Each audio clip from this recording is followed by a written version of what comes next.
ఓం శ్రీ సాయిరామ్. శ్రీమద్ భగవద్గీత 7వ అధ్యాయంలోని 14వ శ్లోకం గురించి ఈ రోజున తెలుసుకోబోతున్నాం. సాయిరామ్. భగవానుడు గత శ్లోకంలో చాలా ముఖ్యమైనటువంటి విషయాలను తెలియజేశారు. పరమాత్మ ఎటువంటి వాడంటే అవ్యవ్యుడు, అతడు నాశరితుడని చెప్పారు. అతడు ఎక్కడ ఉంటాడంటే త్రిగుణములకు ఆవల ఉండేదే అతని స్థానమని. జీవులు ఎందుకు తెలుసుకోలేకపోతున్నారో కూడా చెప్పారు. వారు ఎటువంటి సమాధానం అంటే వారు త్రిగుణములకు ఏవల ఉండుటచే వానిచే మోహితులై ఆవల ఉన్నటువంటి పరమాత్మను తెలుసుకోలేకపోతున్నారని. కాబట్టి మరి భగవంతుని తెలుసుకోవాలంటే ఒక ఉపాయం చెప్పారు.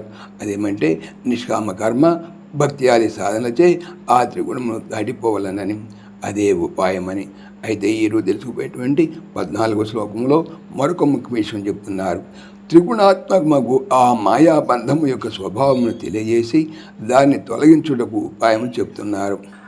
దైవీ హ్యేషా గుణమయీ మమ మాయా దురత్యయా మామేవయే ప్రపద్యంతే మాయామేతం తరంతి తే.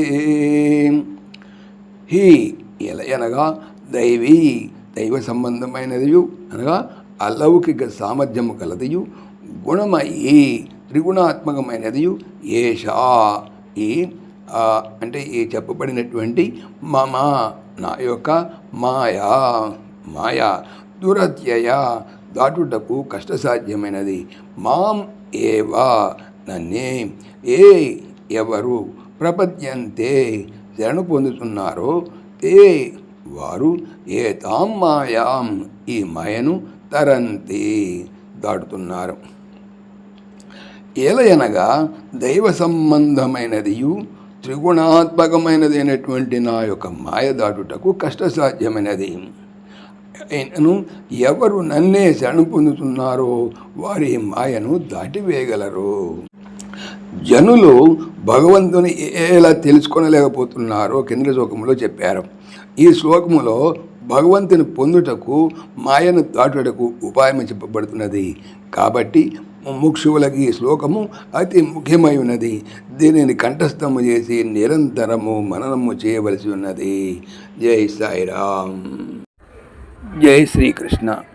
ఈ ఛానల్ సంబంధించిన పూర్తి వివరణ డిస్క్రిప్షన్లో చూడవచ్చును. జై శ్రీకృష్ణ.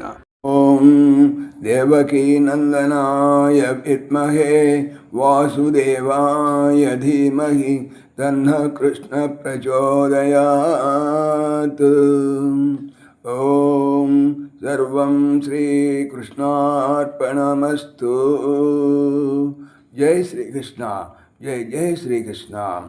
ఆత్మీయులకు మనవి, ఈ ఛానల్తో పాటుగా భగవానుడు అనంత మహిమల శ్రీ సత్యసాయి అనేటువంటి మరొక ఛానల్ను నా చేత చేయిస్తున్నారు. దీనికి సంబంధించిన లింక్ డిస్క్రిప్షన్లో చూడవచ్చు. సాయిరామ్.